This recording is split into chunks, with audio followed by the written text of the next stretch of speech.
بسم اللہ الرحمن الرحیم الحمد للہ رب العالمین والعاقبۃ للمتقین والصلاة والسلام علی خیر خلقہ محمد وآلہ واصحابہ اجمعین۔ آج زاد الطالبین میں ہمارا 133واں سبق ہے، جس میں ہم حدیث نمبر 126 کا ترجمہ، لغوی و صرفی تحقیق، تشریح اور ترکیب کے بارے میں پڑھیں گے۔ حدیث نمبر 126 ہے، بئس العبد المحتکر ان ارخص اللہ الاسعار حزن وان اغلاها فرحا۔ بئس العبد المحتکر ان ارخص اللہ الاسعار حزنا وان اغلاها فرحا۔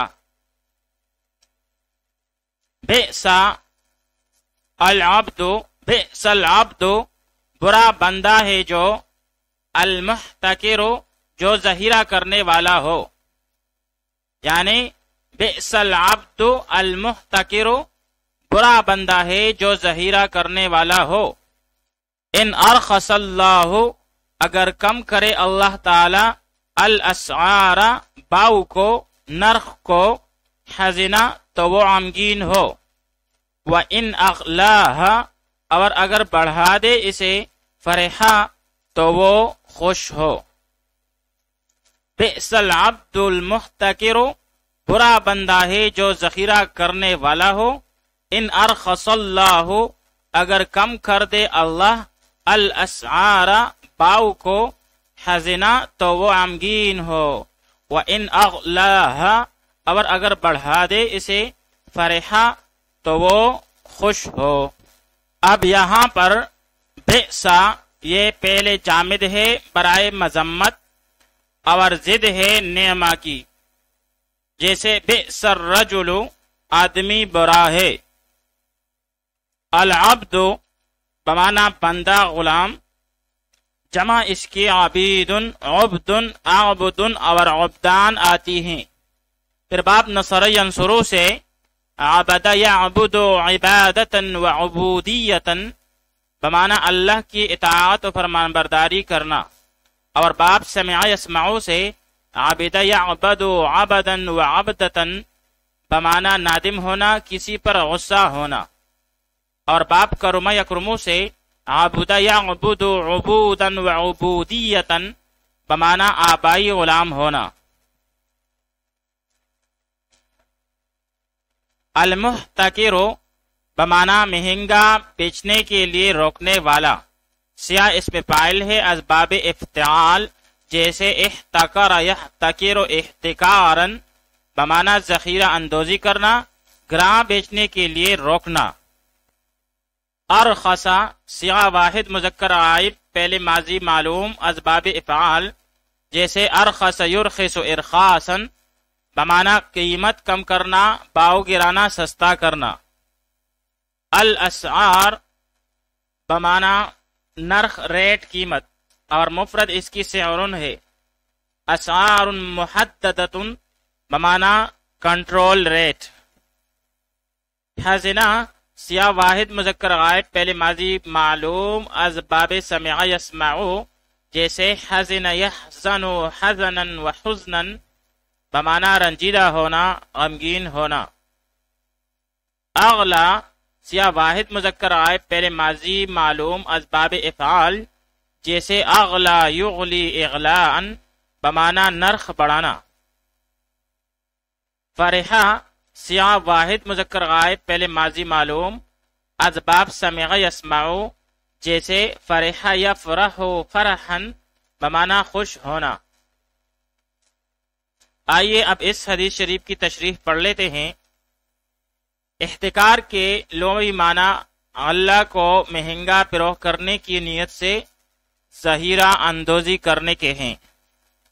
شریعت کی اصطلاح میں ایسی چیز کو مہنگا بیچنے کی نیت سے روکنا جس کا تعلق انسان یا حیوان کی اعضاء کے ساتھ ہو۔ پھر علماء کرام نے اس سے مستثنا صورتیں بیان فرمائی ہیں، جیسے اگر بڑا شعر ہے تو وہاں پر احتکار کرنے سے کسی قسم کا نقصان نہ ہو تو پھر یہ جائز ہے۔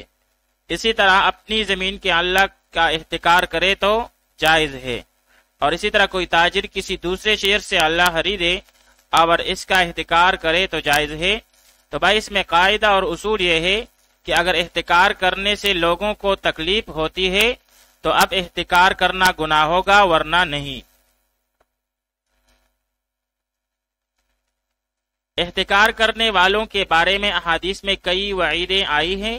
ایک روایت میں نبی کریم صلی اللہ علیہ وآلہ وسلم نے احتکار کرنے والے پر لعنت فرمائی ہے۔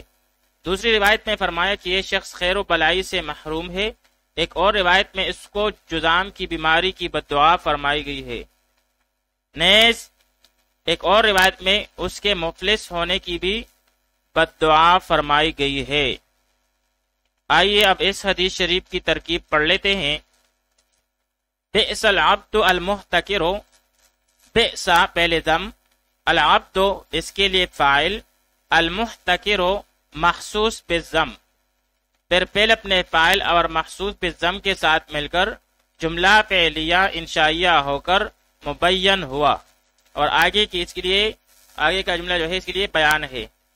ان شرطیہ ارخص فعل، اللہ لفظ اللہ فاعل، اس کے لیے الاسعار یہ مفعول بھی ہوا،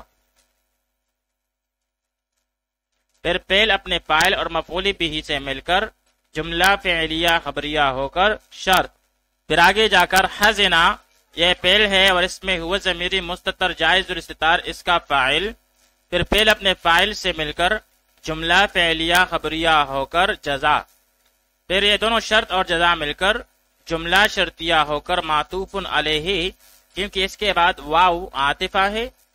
ان اغلاہا فرحا پھر سے بترکیبی سابق معطوف ہے، یعنی ان شرطیہ اغلاہا اعلی فعل اور اس میں ہوا ضمیر مستتر جائز الاستتار اس کا فاعل اور ہا مفعول بھی، پھر فعل اپنے فاعل اور مفعول بھی سے مل کر شرط، فرحا فعل با فاعل جملہ فعلیہ خبریہ ہو کر جزا، پھر شرط اور جزا مل کر یہ جملہ شرطیہ ہو کر معطوف، پھر معطوف علیہ اور معطوف مل کر یہ جملہ معطوفہ ہو کر بیان ہے ما قبل کے مبین کے لیے، پھر مبین اور بیان مل کر جملہ فعلیہ بیانیہ ہوا۔